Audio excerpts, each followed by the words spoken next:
Hello and welcome! This past weekend I participated in the T5 tournament hosted by DME, and I wanted to give my thoughts on it along with some highlights from the matches. A quick summary for those not familiar with the lead up. This was a capture and hold tournament hosted on the DME Discord with a very strict rule set designed to lower the barrier to entry substantially. It's so low actually that even players who haven't completed their reputations or even the storyline can take part effectively. The only real requirement is to get to level 65, and I would strongly urge you to be part of a fleet so you can purchase fleet gear, and it is beneficial to have at least partial reputation progress as there are some items allowed from reputation stores that can be very useful. Either way, this is no high-end PvP where you need 7 good starship traits and quite a few expensive universal consoles and so on to participate. So those of you who like to constantly complain that PvP is inaccessible, too expensive, pay to win, or whatever new excuse was dreamed up this week, show us what you're made of. Most importantly to me though, and one of the reasons why I have to laud this event and the great effort the hosts put into it, is that it doesn't completely kill build diversity. A relatively common remark I've read regarding PvP is to force players into preset ships and gear. I'd have zero interest in that because there are 100 other simplified spaceship shooter games out there, and I want to play STO because I like to spend time working on a build idea, testing it, theory crafting it, and putting it to practice to see how well I can make it perform. Some builds require more practice or are more specialized than others, but the rule set still allows for innovation as far as what build types are viable. Another note, since this is a capture and hold tournament, is it also means there's an objective to worry about besides only defeating enemy players. This gives players with fast sneaky ships or large tanky ships some value to their team because they can hold down a capture point. Playing around the objective actually matters in this, and it keeps fights from becoming the endlessly upward death spiral to the ceiling of the map like most arena fights. Even better, players who aren't the absolute best at combat get to practice that part a little bit and dip their toes in, but still have something to do outside of that where they can help the team out. I'd still like to do some future T5 events in regular arenas, but I love capture and hold, and I really wish there were more maps or more game types like capture the flag or bombing run or something. If you made it this far, I'd highly recommend you keep an eye out for the next T5 tournament. There's a lot of buzz in the PvP community right now about hosting more events, and it looks like there are quite a few ideas on the horizon. I used 5 different builds in the tournament, and I also shared them all publicly, so anyone can check those out and get started. The rest of the video, I'm going to talk about each build individually and show you some highlights using it so you can figure out if it's a playstyle that interests you. I'll also timestamp each one so you can easily jump to the build that interests you specifically. There are 4 build types in total: a tactical captain Vaper, a science drainer, a healer tank, and a more classic beam array fighter type build. Starting with the first build, and rather than go through the build live, I'm just going to talk over footage of it in action. Any build I talk about is public on both my organized PvP Discord and in the build archive channel on the DME Discord. First, I wanted to make a classic Vaper type build like we used to see often in the early days of the game. The game just flat out works differently now, and players have a lot more hull capacity and higher resistances than they did back then, so it's not as viable as in the past, but that's probably a good thing. The rules also restrict weapons to Mark 12, but shields and resistance consoles can be Mark 15 gold, so it's kind of an uphill battle. The playstyle is basically to buff up, fly in, and try to land as much damage as possible in a short window of time, and then run away and repeat the process. Any time in combat beyond the first volley is increasingly risky, and speed is crucial, otherwise someone can chase you down and finish you off. It's not the best kind of build from a teamwork perspective, but in capture and hold, I'd use the speed to try to capture a point while healing back up after an attack run, and I'm sure my teammates appreciated the occasional finishing blow when I could swoop in. I considered several ships for the role, such as the Breen Pleshbreck Raider, the T5 Burrell Bird of Prey, the Romulan Tavaro, and even the Ryshan Corvette, since cloaking devices aren't allowed anyway, and I just wanted a lot of speed. I settled on the Klingon Fleet Norg Bird of Prey. I chose it because it's unique amongst T5 Raiders because it has 2 Lieutenant Commander Universal seats. The Pleshbreck was a close second though, and that has a lot more HP and a 5th Bridge Officer slot, which means you can have higher crit chance and severity from a Watcher or SRO. The way I figured, emergency power to engines 3 was a must-have on this ship, otherwise it wasn't going to last long. so that takes up one lieutenant commander slot, but I also wanted to find other ways to cause problems, so I squeezed in a viral matrix in the other LTC slot. That configuration is unique to the Norg bird of prey. Also, unlike the Plesh Breck, the commander seat on the Norg is completely universal. So I used attack pattern Omega 3 as a tactical seat to maintain my speed and defense, but I did also consider using that as an engineering seat instead so I could slot reverse shield polarity 3, which would give me a little bit more durability. There's several different ways to run this. One other note, I did originally try to use dual heavy cannons and rapid fire, but I found it difficult to land hits consistently in practice. It wasn't an issue of staying on target, the turn rate is very snappy, but rapid fire is just a really poor performer compared to beam overload, which deals a more reliable one-hit shot. I also experimented on and off with a torpedo as well, and the Agony torpedo seemed pretty effective. I grabbed a fleet quantum torpedo, but I didn't get a chance to use it during the event. Also, speaking of gear, the Bozeman engines were a great choice with their innate 25% speed buff, and the Polaric Modulator console also helped with speeding away from sticky situations. One big flaw though, I used the Braden Reconnaissance Shield, which has a 200% speed buff when you lose a shield facing, but that's bugged and doesn't work. Too bad. The second build is a science vessel, in this case a drain build.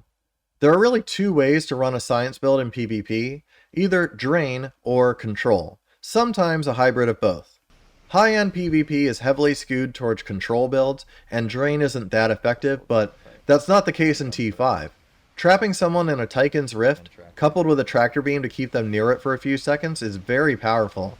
My build didn't do enough damage to win any fights on its own though, so it was really dependent on having a teammate nearby in a more traditional weapon damage build to help out, focusing targets together, and we got a lot of kills that way. I used Viral Matrix again too, which disables subsystems and is enhanced by Drain as well. I also tested Energy Siphon, but that's a single drain reduction opposed to a per second drain like Tychon's, so it wasn't as effective. One way that could work though is to lower someone's power levels with the Siphon just before hitting them with a Tychon's or some other drain. I did use the Bajoran 3-piece set, which provides a 5 km AoE drain siphon automatically, which is perfect since I have to be within 5 km in order to use the tractor beam anyway.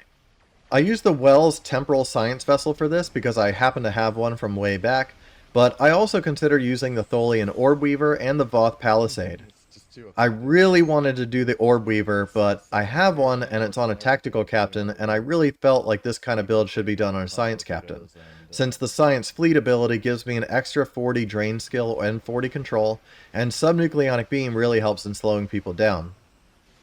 I also strongly considered the Tier 5 Nebula, some Vestas, the Gorn Varanus.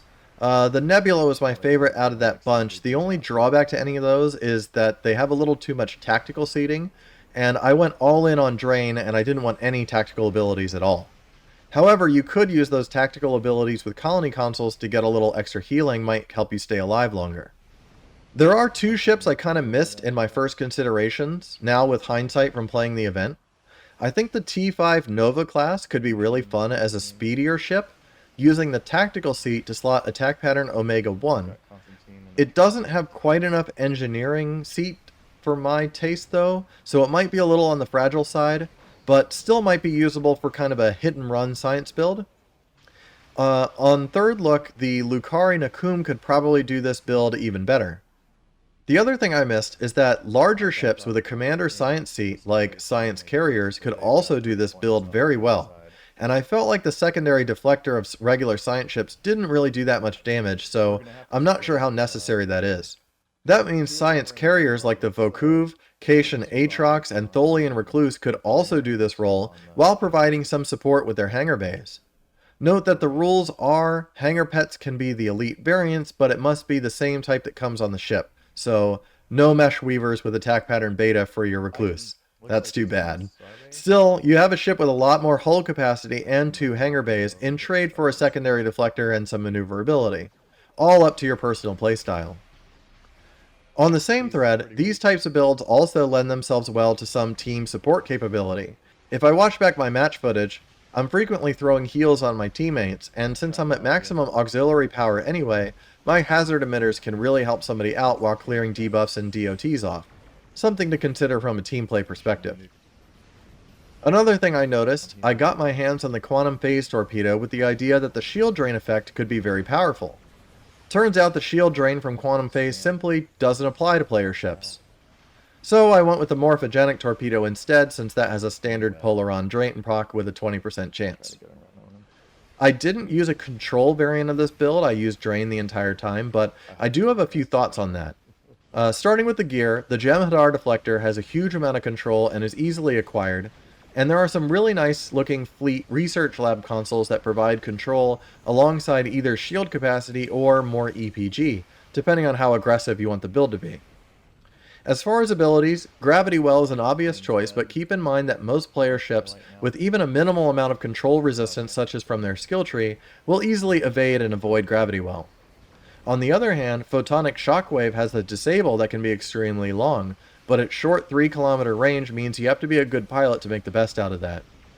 Of course, the slow applied by Tractor Beam or the pull using Tractor Beam repulsors with the Duff also scales with control.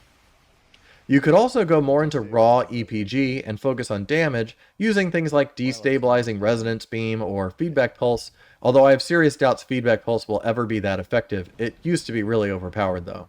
Number 3 is my healer build. In this case, I used an Obelisk carrier, but I'll admit that was a little bit of a flex since I've had one in dry dock for years and never flew it a single time. This build could be copied exactly and arguably would be more effective on another ship. For example, the T5 Odyssey or Bortesque could do this build while being faster and more maneuverable. A key problem I had during the fight actually was positioning my ship within range to heal my allies, who are all a lot faster than me. Playing into the carrier piece though, I did purchase Elite Swarmers for my starbase, though I found their performance to be very poor. I would have liked to run Danube runabouts, which have Chronotorm torpedoes and tractor beams, but that wasn't technically allowed in the rules, so I didn't. That's also why I ran Attack Pattern Beta. I wanted to debuff the target while my pets shot at them, but it really didn't work. On the other hand, I did squeeze Tractor Beam in, and that did help me a lot with contributing offensively by slowing down enemy ships around me so my teammates could hit them better. The key parts of this build were having all 3 teams, tactical, science, and engineering, to help clear debuffs off my teammates. Tactical teams shield redistributing actually matters in T5. After that, Hazard Emitters 3 was my main heal, and I used Maintenance Engineer Doffs to increase my healing potential. If I were really optimizing, I also could have respec'd my skill tree for the Science Ultimate, which doubles outgoing healing for 15 seconds. One thought I had after the matches was that I could have lowered my RSP3 down to RSP1 and upgraded my Aux to Sif 1 to Aux to Sif 3. RSP3 was useful for self-survivability, but I found that it'd just get sub-nuked off before it went on too long anyway, and I'd rather provide the larger heal and resist with the higher level Aux to Sif. I'd also swap out AP Beta for AP Delta. Even though Delta has a longer cooldown than Beta, it can be cast on allies and provides them with a resistance buff, as well as debuffing anyone attacking them, so it helps protect someone if they're being focused. I didn't use transfer shield strength or extend shields, and I didn't focus on shield healing, but there were a few times when I wish I had a larger shield heal for teammates whose shields were low, because that actually does matter in T5 where there's not a lot of innate shield penetration. As for other gear, increasing my hull restoration skill definitely helped, and I also used embassy consoles to help keep myself alive longer. I used the Soul Defense 3-piece, which provides a really massive 10-kilometer range heal clicky, and all allies within range benefit from that, and it made a few really clutch rescues look easy. I also considered using the Kobali set, which has an AoE shield heal and an active ability that lets allies heal themselves by dealing damage, but the warp core of that set comes from the tier 6 Samsar, and it was not allowed for this tournament. The 2-piece Kobali set could still be worth considering though, the Deflector and Engine, as that provides a really strong passive regen for myself, and a cooldown reduction on healing abilities. The Kobali Deflector itself also has the highest possible hull restoration skill boost out of any non-reputation deflector. I should also mention that the extremely inexpensive Meilon Battlecruiser could do this build almost 1-to-1 as well. Other options include the Undyne Dromaeus Cruiser, Tal Shiar Adapted Battlecruiser, Tholian Recluse, Voth Bulwark, and Voth Bastion. Those are all pretty expensive, but if you have one sitting in your bank or your dry dock somewhere, I'd encourage you to bring it out. The last build is more your standard weapon damage kind of build, and truthfully, this is where most players should start out. It's still important to be aware of what other builds other players are running, but this will at least get your toes in the water and you can kind of get a feel for how PvP works. This build is viable on many types of ships, from fast escorts up to big cruisers and more. The key thing you're looking for here is a Lieutenant Commander tactical station that allows you to slot Beam Overload 3.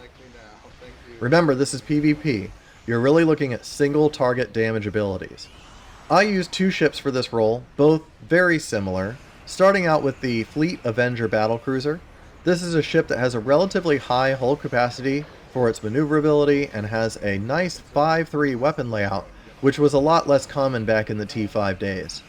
I used a set of beam arrays, in this case Polarons, as I wanted to use the morphogenic 3-piece set, but any damage type is completely viable. I'd actually argue that Anti-Proton is probably the best choice, and those are easily obtainable in Mark 12 Ultra Rare from the Fleet Starbase. The other ship you'll see in the background is my Undine Nicor bioship, which is a faster escort type ship with a 4-4 weapon layout, also kind of unique for a T5. On the Avenger, I was able to take advantage of the engineering seat to have reverse shield polarity 3, and I used my spare science station for a tractor beam. On the bioship, I instead used attack pattern Omega 3 for extra speed and defense, and my Lieutenant Commander science seat let me use Viral Matrix. Although I have to wonder if Hazard Emitters 3 would have been the better choice defensively. I also attempted to use Eject Warp Plasma on that build initially, which is a very strong slow ability when used right, but I swapped that out for RSP2 after dying because I couldn't quite make Eject Warp Plasma work. I do want to revisit that later though, maybe it could be useful on a different setup or a different ship. You'll notice that both ships actually have a lot in common when you get down to basics though. They both use Beam Overload 3, and the exact same set of Polaron beam arrays to maintain high uptime on target even if I'm not facing them. They also both use Cannon Rapid Fire, which is purely to activate the healing effect from colony consoles, of which you're limited to slotting only 2 in this tournament, but they're well worth it since the heal is very strong. Emergency power to engines is a given, but I went aggressive with this and slotted emergency power to weapons as my other choice. I could have also gone with emergency power to shields instead for more durability. Of course, science team and engineering team are present as is required on every PvP build. This basic framework though, Beam Overload 3, rotating 2 emergency power abilities, engine side team, that can be applied to nearly 50 T5 ships in the game. How exactly you want to configure that depends on your playstyle, what ships you prefer to fly, whether you prefer dual beams or beam arrays. There are a lot of options. If you use a ship with more tactical seating, you can also slot a torpedo and use high yield or torp spread for extra punch, and that actually works in T5. I talked about other ship options for the other builds, so here goes. The Hydrogen Hunter costs less than 1 million EC, includes a free T5U upgrade, and has one of the most flexible and best BOF layouts available. A good player in a Hydrogen Hunter can win any fight and contribute to their team, and it's the perfect ship to learn on as well. If you're coming to your first T5 event, that's what I would use, slam dunk, no questions asked. If you're into something a little bit different, I'd love to see someone in a T5 Excelsior, which sports the same required LTC tactical seat and a very high hull modifier, despite the ship's small physical size. I would absolutely love to see a Scimitar, which is huge, complete with a tactical commander seat, and maybe a little bit on the more fragile side compared to other options. It has less hull than the Avenger, but would be really awesome. I'd say some of the other options are a little too tactical heavy, like the Andorian ships have a unique 5-2 weapon layout shared only by the Zindi Contortrix amongst T5 ships, but they have way too much tactical seating, in my opinion. Older event ships like the Breen Shell Gret, Retian Corvette and Cruiser, and even the Dyson Science Destroyers could all do very strong weapon damage builds. Tactical carriers like the Jem'Hadar Dreadnought or Zindi Narcine could also do this kind of thing. There are just a ton of options here, and I look forward to seeing what people bring to the next event. In conclusion, one last thought if you made it this far. I really wish Cryptic would put all of the old T5 ships back in the T5 ship choice boxes. The Hydrogen Hunter remains the only one in the box for now, even though a T6 version of that ship has already come out. Thank goodness. But it'd be a really big help to making these kind of events exciting if some of the old Lockbox ships could still be obtained. In addition, I really miss being able to use the ultra rare Phoenix tokens to buy old T5 event ships. There were a lot of really cool ships in there, and it'd be a really nice gesture to the community to give those back to us. Okay, that's all I have. Really looking forward to the next event, and see you next time.